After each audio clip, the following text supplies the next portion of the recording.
ସମସ୍ତଙ୍କୁ ମୋର ଆନ୍ତରିକ ନମସ୍କାର। ମୁଁ ଫିରୋଜ କୁମାର ମାଳି। ଆପଣମାନେ ଦେଖୁଛନ୍ତି ମୋ channel Firoz tick and tech ରେ। ଆଜି ମୋ ଚ୍ୟାନେଲରେ ମୁଁ ଅନେକ ପ୍ରକାର ନ୍ୟୁଜ୍ର ଟିପ୍ପଣୀ ଦେବାର ମୋର ପ୍ରୟାସ ଥାଏ, କିନ୍ତୁ ଆଜି ଗୋଟେ ବିଷୟ, ଗୋଟେ ଗୀତକୁ ନେଇ ମୁଁ କହିବା ପାଇଁ ଚାହୁଁଛି। ତ ଆପଣମାନଙ୍କୁ ଅନୁରୋଧ କରୁଛି ମୋ ଭିଡ଼ିଓର ଆରମ୍ଭରୁ ଶେଷ ପର୍ଯ୍ୟନ୍ତ ଲାଗି ରହିବେ ବୋଲି। ଗୀତଟିର ନାଁ ହେଉଛି ଶୁଭୁଛି କ୍ରୁଶରୁ ବାଣୀ।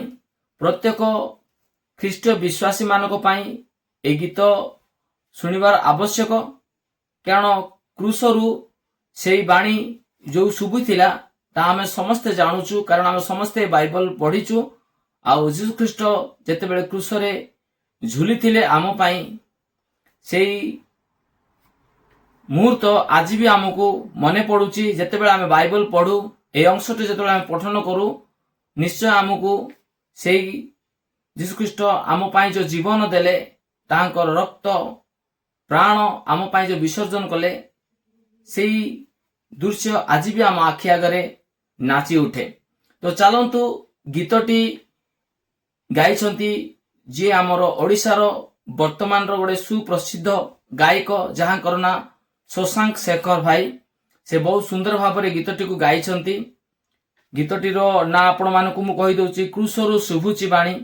ଯେଉଁ ଗୀତକୁ ଲେଖିଛନ୍ତି ବା କମ୍ପୋଜ କରିଛନ୍ତି ଗାବ୍ରିଏଲ ବଳିଆର ସିଂ ଭାଇ, ତାଙ୍କୁ ମୁଁ ହୃଦୟପୂର୍ଣ୍ଣ ଧନ୍ୟବାଦ ଦିଏ। ଗାବ୍ରିଏଲ ବଳିଆର ସିଂଙ୍କୁ ପ୍ରାୟ ଲୋକମାନେ ଜାଣିଛନ୍ତି ଆମ ଗଜପତିରେ। ସେ ବହୁତ ସୁନ୍ଦର ଭାବରେ ଗୀତ ଲେଖନ୍ତି। ତାଙ୍କର ଗୀତ ବଡ଼ ବଡ଼ ସିଙ୍ଗର ମାନେ ଯେମିତି ଆମର ଓଡ଼ିଶାର ସୁପ୍ରସିଦ୍ଧ ସବୁଠୁ ପ୍ରଖ୍ୟାତ ଗାୟକ କହିଲେ ଅତ୍ୟୁକ୍ତି ହେବ ନାହିଁ, ସେହିପରି ଆମର ହ୍ୟୁମାନ ସାଗର ସାର୍, ଯିଏକି ଆଜି ଆମ ଗହଣରେ ନାହାନ୍ତି, ସେ ମଧ୍ୟ ତାଙ୍କ ଦ୍ୱାରା ରଚିତ ଗୀତକୁ ଗାଇଛନ୍ତି, ଯେଉଁ ଗୀତ ଗୁଡାକ କି ଲକ୍ଷ ଲକ୍ଷ ମିଲିୟନ ଭ୍ୟୁଜ ମଧ୍ୟ ହେଇଛି। ତ ସେଇ ଗାବ୍ରିଏଲ ବଳିଆର ସିଂ କମ୍ପୋଜର ଅଛନ୍ତି। ଏଇ ଗୀତଟାକୁ ଯେଉଁ କ୍ରୁଶରୁ ଶୁଭୁଛି ବାଣୀ, ଆମ ଗାବ୍ରିଏଲ ସିଂ ଲେଖିଛନ୍ତି। ବଳିଆର ସିଂ ବହୁତ ସୁନ୍ଦର ଭାବରେ ସେ ଲେଖିଛନ୍ତି। ଆଉ ଗୀତଟାର ଲିରିକଟା ହେଉଛି ସୁଧାନ୍ତ ବର୍ଦ୍ଧନ ସାର୍, ତାଙ୍କେ ଲିରିକ କରିଛନ୍ତି। Music arrangement Pintu Datta sir କରିଛନ୍ତି। ରେକର୍ଡିଂ ହେଇଛି MRR ଷ୍ଟୁଡିଓ କଟକର, ଯୋଉଟା କି ଆମର ଓଡ଼ିଶାର ପ୍ରସିଦ୍ଧ ସବୁଠୁ ବଡ଼ ଷ୍ଟୁଡିଓ ହେଉଛି MRR ଷ୍ଟୁଡିଓ। ତାଙ୍କର ମିକ୍ସିଂ ମାଷ୍ଟରିଂ ସବୁ ନମ୍ବର 1, ମାନେ ପୁରା ଭଲ ଭାବରେ ସେଠି ମିକ୍ସିଂ ମାଷ୍ଟରିଂ କରାଯାଏ। ସେଇ MRR ଷ୍ଟୁଡିଓରେ এই ଗୀତଟିକୁ କରାଯାଇଛି। ଆଉ ଗୀତର ପ୍ରେଜେଣ୍ଟେଡ ଗୀତକୁ ଯିଏ ପ୍ରେଜେଣ୍ଟ କରୁଛନ୍ତି ତାଙ୍କ ୟୁଟ୍ୟୁବ ଚ୍ୟାନେଲରେ ପ୍ରଭୁଦତ୍ତ ପ୍ରମାଣିକ ସାର୍, ତାଙ୍କୁ ମୁଁ ହୃଦୟପୂର୍ଣ୍ଣ ଧନ୍ୟବାଦ ଦିଏ। ତାଙ୍କର ଅନେକ ଗୀତ ତାଙ୍କ ଚ୍ୟାନେଲରେ ଅଛି, ଯେଉଁ ଗୀତ ଗୁଡାକ ଲକ୍ଷ ଲକ୍ଷ ମିଲିୟନ ଭ୍ୟୁଜ ହେଇଛି। କାରଣ ତାଙ୍କ ଗୀତ ଯେତେବେଳେ ସେ କରନ୍ତି, ଗୀତକୁ ସେ ବାଛିକି ଲେଖନ୍ତି। ଏଇଟା ବାଇବଲ ଉପରେ ଆଧାରିତ ହେଇଛି ଗୀତଟି, କାରଣ ବାଇବଲ ପ୍ରତ୍ୟେକ ବାକ୍ୟକୁ ନେଇକି এই ଗୀତଟିକୁ ରଚନା କରାଯାଇଛି।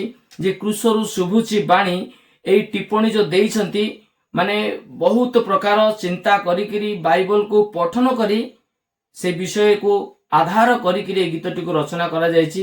ତ ପ୍ରତ୍ୟେକଙ୍କୁ ମୁଁ ଅନୁରୋଧ କରୁଛି ଗୀତଟିକୁ ନିଶ୍ଚିତ ଭାବରେ ଶୁଣିବେ। ଆଗକୁ ଗୀତଟା ଆସୁଛି, ଆପଣମାନେ ବହୁତ ମାତ୍ରାରେ ଗୀତଟିକୁ ଶୁଣିବା ସହିତ ଲାଇକ୍ କରିବେ, କମେଣ୍ଟ କରିବେ, ପୁଣି ଅନ୍ୟ ସାଙ୍ଗସାଥୀ ବନ୍ଧୁ ବାନ୍ଧବ ମାନଙ୍କୁ ମଧ୍ୟ ସେୟାର କରିବେ। ଗୀତଟି ପ୍ରଭୁଙ୍କର ମହିମା ପ୍ରଶଂସା ସକାଶେ ହେଇଛି। ପ୍ରଭୁ ଯେପରି ଆମ ନିମନ୍ତେ ସେ କ୍ରୁଶରେ ବିଦ୍ଧ ହେଲେ, ଆମ ନିମନ୍ତେ ସେ କ୍ରୁଶରେ ବଳିକୃତ ହେଲେ, ଆମ ନିମନ୍ତେ ସେ କ୍ରୁଶରେ ଆମ ପାଇଁ ଜୀବନ ଦେଲେ। କାରଣ ମନୁଷ୍ୟ ସମସ୍ତେ ପାପୀ, ଆମେ ଜନ୍ମରୁ ମୃତ୍ୟୁ ପର୍ଯ୍ୟନ୍ତ ଆମେ ସମସ୍ତେ ପାପରୁ ସୃଷ୍ଟି ହେଇଛୁ। ଆମ ମାନଙ୍କର ପାପ ସକାଶେ ସେ ଆମ ନିମନ୍ତେ ବଳି ହେଲେ, ସେ ନିର୍ଦ୍ଦୋଷୀ ହେଲେ ସୁଦ୍ଧା ଆମ ନିମନ୍ତେ ସେ ଦୋଷୀ ହେଲେ। ତ ପ୍ରଭୁଙ୍କର ମହିମା ଗୌରବ ହେଉ। ଗୀତଟି ଯେପରି ଅଧିକରୁ ଅଧିକ ମାତ୍ରାରେ ଲୋକମାନେ ଶୁଣିପାରିବେ, ଆଉ ଅନେକ ହଜାର ଆତ୍ମା ମାନେ ମଧ୍ୟ ଫେରି ପ୍ରଭୁଙ୍କୁ ଗ୍ରହଣ କରିବେ, ଏଇଟା ମୋର କାମନା। ଗୀତଟିର ପୋଷ୍ଟର ଯିଏ କରିଛନ୍ତି, ଥମ୍ବନେଲ କରିଛନ୍ତି ପରଶୁରାମ ସ୍ୱର୍ଗରିଆ ଭାଇ, ସେ ଭାଇଙ୍କୁ ମଧ୍ୟ ମୁଁ ହୃଦୟପୂର୍ଣ୍ଣ ଧନ୍ୟବାଦ ଦିଏ। ସେ ଭାଇ ମଧ୍ୟ ବହୁତ ସୁନ୍ଦର ପୋଷ୍ଟର କରୁଛନ୍ତି। ପ୍ରଭୁ ଏମିତି ପ୍ରତ୍ୟେକ କଳାକାର ମାନେ ଯୋଉମାନେ ଏଇଠି ଆଉ ଭାଗ ନେଇଛନ୍ତି, ପ୍ରୟାସ କରିଛନ୍ତି, ପ୍ରତ୍ୟେକଙ୍କୁ ପ୍ରଭୁ ଅଧିକରୁ ଅଧିକ ଜ୍ଞାନ ବୁଦ୍ଧି ଦିଅନ୍ତୁ।